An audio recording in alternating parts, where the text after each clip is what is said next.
Hiya. And welcome to this week's episode of Life Support. The only lifestyle program that shows you all how to do it all. While giving you all 4 of the experts. It's great to be here for you tonight. Oh, it sure is. I'm Todd, and tonight I'll be showing all you 9 to 5ers a great way to catch up on some Z time during work time. I'm Sigourney, and tonight I'll be showing all you modern women how to deal with the devastating dilemma of getting a bad haircut.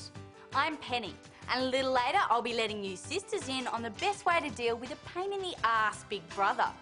How's it, Dr. Rudy here, and tonight I'll be introducing you men to a great way to work out without uncomfortable objectification. Oh, finally, I'll be looking out for that. But it's best to look out for everything. That's right. So let's begin, shall we?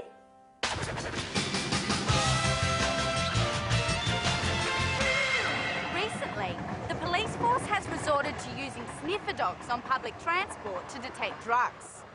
In my opinion, this unfairly discriminates against environmentally aware drug dealers who choose public transport over less green alternatives like private vehicles. Anyway, if you're a drug dealer and you're worried about getting your dope to a deal, don't despair. Here's what you do. Simply get yourself a Labrador. Wrap your gear in a condom and shove it up your pooch's bum.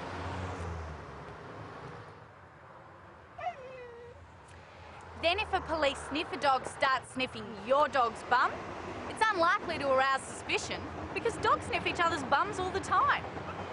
See ya.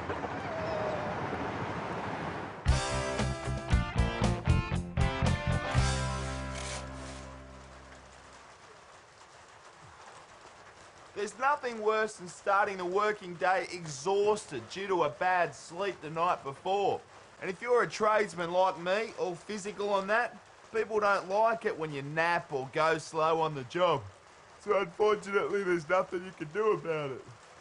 But for those of you who earn at the office, there is a way to catch up on that lost sleep time during work time. I'll show you how. To start with, paint some white out on your eyelids. Then use a whiteboard marker to draw on some eyes. Then run a length of coat hanger wire through the length of your tie. Bending it here, you've made yourself a little stand to prop up your chin. Now, remember, your head weighs about 5 kilograms, and when you're sleeping, you're fully relaxed. So, if you don't want to asphyxiate, a Windsor knot is a bit thicker and will probably protect your throat better. Now, remember, you want everyone to think you're really enjoying yourself. So, bend a couple of paper clips into the shape of some small hooks. Then, loop a rubber band around your ears and clip the hooks into the corners of your mouth. And you've made yourself a little smile aid. Now, all you need to do is lean forward, relax, both hands above the desk, and settle into some high-grade, uninterrupted dream time. Oh, remember, a boss likes a worker who turns up early, works through lunch, finishes late, and keeps quiet. So, whilst you catch up on sleep you didn't get last night, you could be in line for a promotion, and who knows, you may even sleep your way to the top.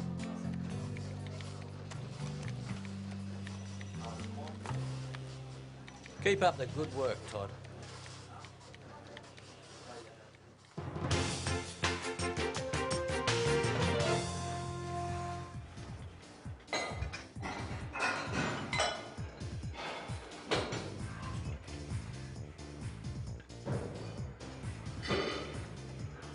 It's becoming an increasing problem for fit, attractive, heterosexual men like you and me.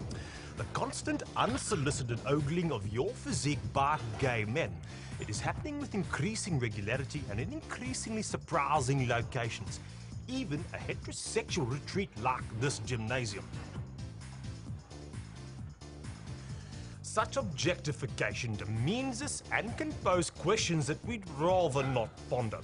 You may be surprised to know that not all of us are so thrilled at being a gay icon, but don't worry, there is a way to enjoy freedom from the scrutiny with dignity. Just borrow an idea from another race of men that can't control themselves. Simply cover the contours of your arousing physique in a loose-fitting, light and breezy chador, relatively cheap and in surplus supply, thanks to the recent downsizing of the Afghani market. Now you can enjoy being out for a workout in total comfort. And the unrestricting nature of your new attire means it's perfect for all those physical occasions where you feel on display. On the football field, on a bike, and it's perfect if you are a lifesaver, especially on a Sydney beach. So there you have it, men. Don't put up with gratuitous gaping. Take away the temptation and feel the freedom only your forefathers could have known. Bye now. If the men do it, then everyone would be covered up and no one really know how they look like or what their true colours are. It'd be awful. You'd live in a society where it didn't really matter what looks depended on, and coming from a fashion industry, that's quite important. I don't think it would become a fashion unless, like, for really ugly people who don't want to be seen or really shy or something, maybe. Like walking around like that in society, it's just not on. You know, if the women have to wear them, the men should wear them. Why not? At least it'll be a surprise, you know? Yeah. When they take I don't it know off. what kind of surprise you're talking about.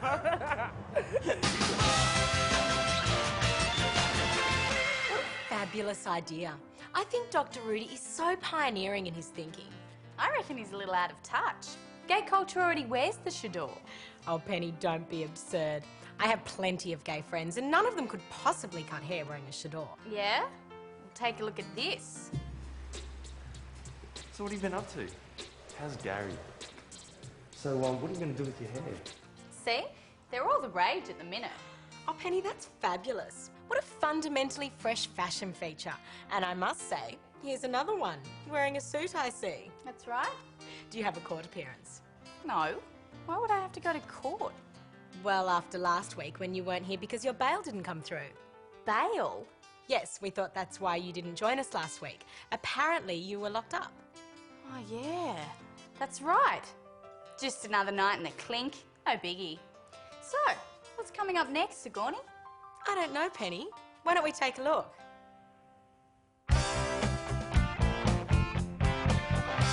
you're looking for a new muffler or you're in the market for a new house, everyone's trying to get the best deal possible. And you can save thousands if you know what you're doing. A lot of people out there are practically throwing away their hard-earned because they don't know the simple secrets to picking up a bargain. Well, it's time for me to let you in on those secrets. First, get yourself a local paper. If you're after a fridge, for example, the Trading Post is probably best. If it's a new house, any real estate section will do. Okay, now you scour the for sale sections and mark the items that match what you want. Here we are, fridges.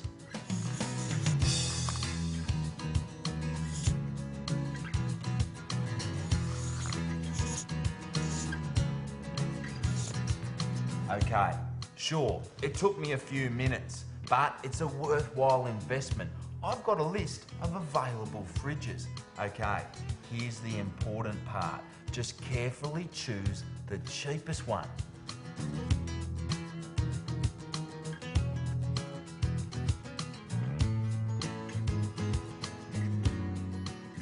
There, that's the one. It's that simple. I reckon I've saved $250 right there on what I would have spent if I bought the most expensive one. And it's the same with just about anything you want to buy. You want to save thousands on a new house? Just shop around and buy the cheapest one. But how do you know the one you're buying is the cheapest one? Well, first you'll need a calculator like this. If you subtract the price of the fridge that you want to buy from the price of another fridge and you get a number that's more than zero, that means that your fridge is cheaper. So remember, save money every time like the professionals do.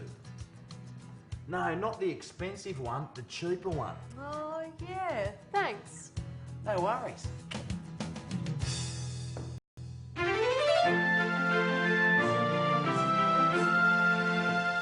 Now, you know I don't like to harp on about issues, but on one issue, I just can't stay silent any longer. As a modern woman, I feel it is my duty to speak out about the sizing of women's clothing. Take a look at this dress. It's a size 14 and it costs $200. Now, take a look at this dress. It's exactly the same, but it's a size 8 and it also costs $200. Isn't that appalling? The size 8 uses significantly less material and thread, and yet it costs the same amount. Just isn't fair. Essentially, thin women are being forced to subsidise fat women's clothing. So, if you're a properly proportioned modern woman like me, and you're sick of suffering from plus-size prejudice, why not do what I do? When you're buying a dress, always buy the bigger size. Then, when you get home, remove the excess fabric from your dress by cutting along the seam line. And then re-sew for your figure-fitting size 8.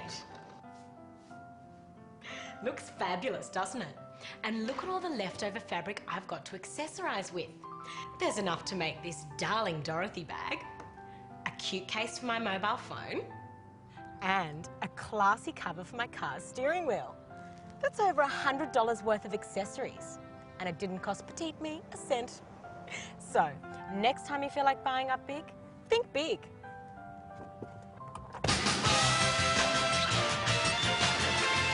Geez, it's good to have you back, Penny. I was a little worried about you last week. You needn't have concerned yourself. I was just fine. Yeah, but hearing you're all locked up, missing the whole show, I must say it didn't seem very you at all, which makes me wonder if it is. What are you trying to say, Todd? I'm just saying that I've noticed that you've changed. Changed? Changed how? I don't know, just like your hair, your voice, your face. Todd? And you look a bit shorter, and I swear you were right-handed last year. What are you talking about? Last year I was exactly the same. Yeah? Can you prove it? All right, I'll show you a bit from last year's show. Remember that time when I was telling everyone about feng shui and the best way to get free fresh flowers? Simply grab a floral tribute from one of the road's numerous black spot florists. This bunch looks fresh enough to last through an Easter long weekend. See? Same face, same voice. Same attitude, but still something doesn't feel quite right. All right, I know. Remember the time when Sigourney and I were trying to help out that little boy? Here's what you have to do. Just grab a Polaroid camera and take some naked pictures of yourself. Then leave those in your teacher's staff room pigeonhole. Once they're discovered, he won't be teaching at your or any other school ever again.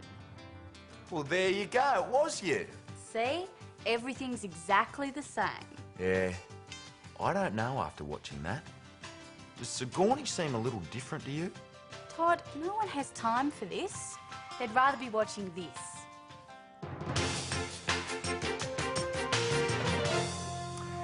You know, a very important part of a man's health is his self-esteem.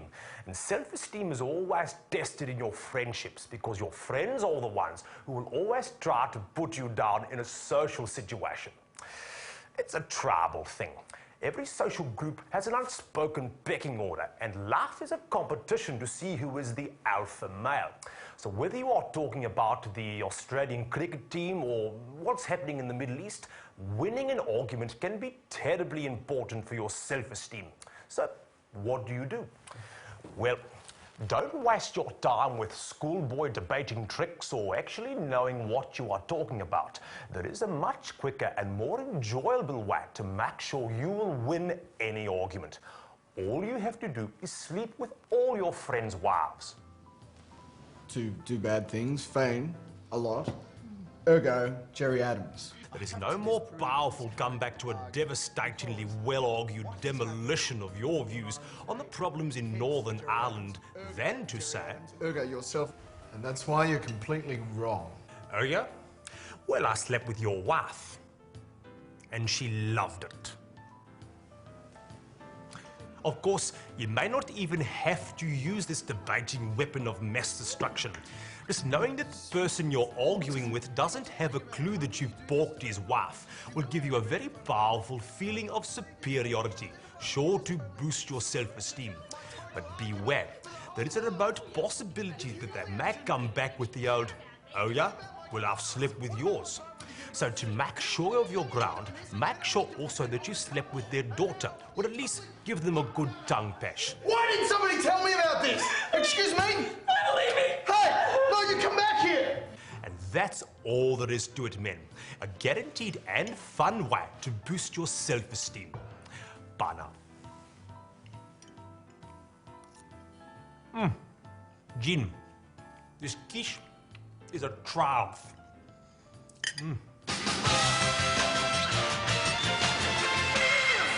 Hey, next time you're in the supermarket, don't walk past this little machine. Even though you haven't paid for it, you're still allowed to use it. I think I'll try the Italian blend. Oh yeah, this fresh stuff's full on.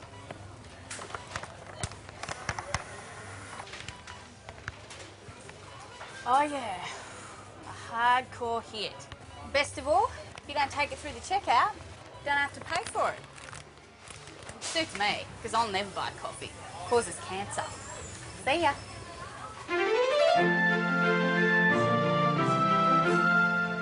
Ladies, when it's time to move up in the world, it's just so difficult to know which suburb to move into. After all, we all judge a woman by where she lives. So, why not test drive a potential suburb before you commit?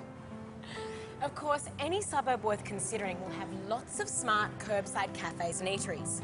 So, slip into your best get what you want dress, pick the prime seat, order a latte, open the street directory and assume the position. Don't forget that I'm lost look. If it is the right suburb, it will only be a matter of time before a suitable gentleman will stop to ask you if you need assistance. Befriend this gentleman and go home with him. An overnight stay is the best way to get a good feel for any potential suburb. Use the opportunity to take a look over the fences in your potential neighbourhood, discover what the traffic noise is like at night, and determine how long it will take to drive to the beautician in the morning. And there you have it, girls. Using a local to test drive a potential suburb will give you a real insight and take the guesswork out of your choices. Not to mention giving you ample opportunity to check out some charming, eligible gentlemen.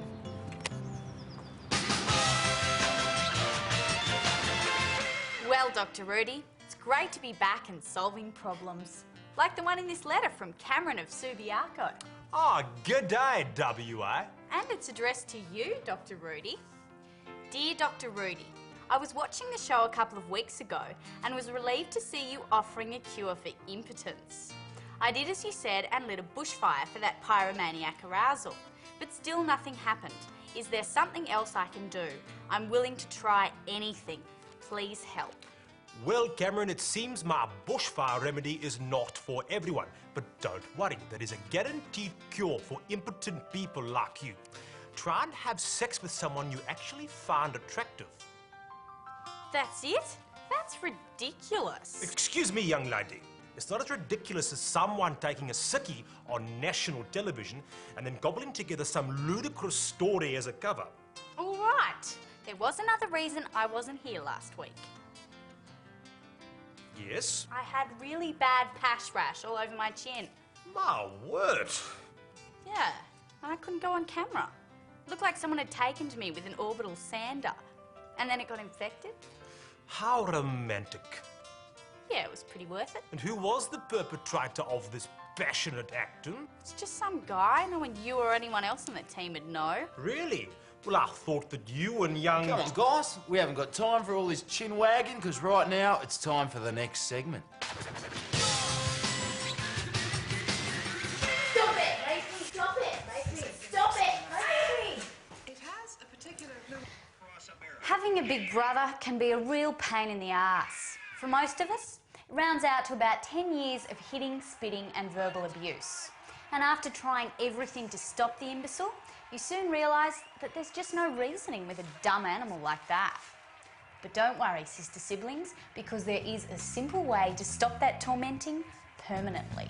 All you have to do is install a concealed closed-circuit camera in your brother's bedroom. So you can record some of his more tempestuous self-love sessions. Just make sure you position it so you get a good shot of his bed.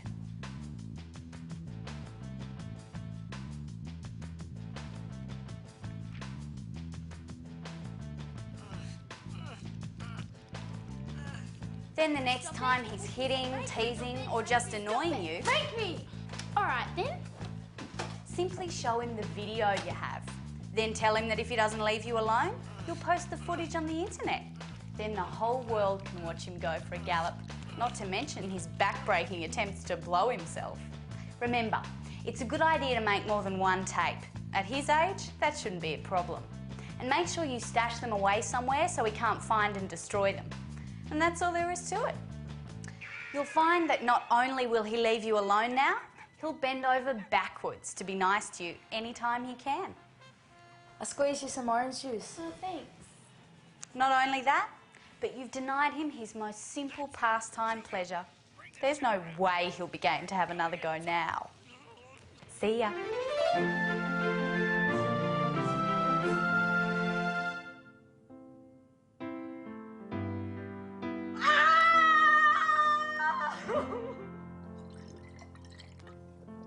There's nothing worse than coming home from the hairdresser, looking at yourself in the mirror and realising you have a bad haircut. Obviously, your first instinct is to kill yourself, but you can't, because there might be an open casket.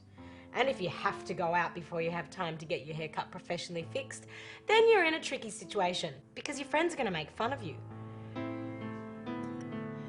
I hate those bad haircut jokes. Who cut your hair? The council? You look like you were run over by a lawnmower. Some things just shouldn't be joked about. So, if you don't want to be made a mockery, this calls for drastic action. Brace yourselves. This is what you have to do. Hi everyone. Sorry I'm late. My chemotherapy got bumped back. At the end of the day, your friends will be so shocked by your bald head and so embarrassed by your terminal illness, they'll never realise you were stupid enough to go to a cheap hairdresser. So there you have it. If you have to be an object of pity, it's better to be pitied for a disease than a fashion faux pas. How are you? Tell me, what have I missed? Well, here we are at the end of another show. And personally, it couldn't have come any sooner. But don't worry, Australia. We will be back next week. And who knows, we might have a couple more surprises for you. And in the meantime, why not start writing your memoirs? And thanks, everyone, for all your letters of concern. But before we go, I just want to stress that my haircut segment was just a dramatisation. I've never had a bad haircut. Neither have I. And on that note, we better go. And remember, we're here for you. Good night, Australia.